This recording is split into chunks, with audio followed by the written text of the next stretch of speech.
नमस्कार दोस्तों, चलिए आज हम आपको बताते हैं संस्थापक वानर सेना के कौन हैं। वानर सेना के संस्थापक श्री अजीत प्रताप सिंह जी जौनपुर के सिरवा गांव के निवासी हैं। बचपन से ही समाज सेवा इनको विरासत में मिली है।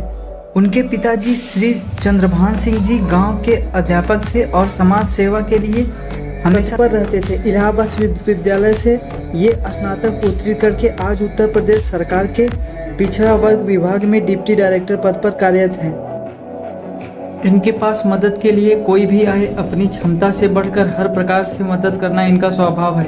कोरोना काल को देखते हुए फेसबुक के माध्यम से इन्होंने दवा, हॉस्पिटल, ऑक्सीजन सिलेंडर, एक शहर से दूसरे शहर तक जाने के लिए एम्बुलेंस आदि की व्यवस्था करवाई। देखते ही देखते हाथ जुड़ते गए। उत्तर प्रदेश ही नहीं बल्कि भारतवर्ष में अलग अलग शहरों से एवं विदेशों से लोग जुड़ते गए और इस प्रकार वानर सेना का गठन हुआ।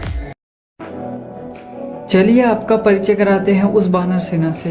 वानर सेना अभी तक किसी संगठन का नाम ही नहीं था, या कहिए कोई समूह नहीं था जो मिल के कार्य करता। कोरोना की दूसरी लहर में जब लोग हॉस्पिटल में गैस सिलेंडर, दवा, प्लाज्मा आदि के लिए परेशान हो गए थे, तो लोगों से मदद मांगने के अभियान में और लोगों के आगे आकर जुड़ने की प्रक्रिया में वानर सेना का नामकरण हुआ था।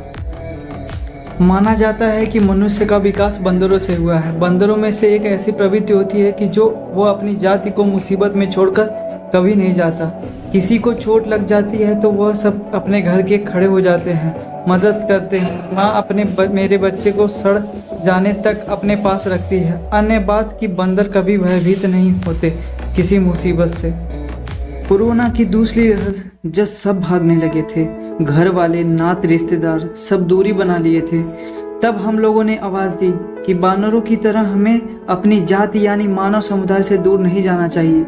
अगर मदद नहीं करेंगे तो यह सिर्फ मानव की मृत्यु ही नहीं, मानवता की हत्या होगी। और भयभीत होने की जरूरत नहीं। वानर, भालू भले ताकत में कम नजर आते हैं, भयभीत तो हम रावण से नहीं हुए जिससे पूरा जगह भय खाता था। लोगों को बात अच्छी लगी। मानवता बचाने के लिए सब निकल के आने लगे। सब एक दूसरे से अनजान बस मदद के भाव के साथ। जैसे भगवान राम ने जब सुग्रीव से मदद मांगी तो सुग्रीव के बुलाने पे युद्ध योद्धा आ गए थे।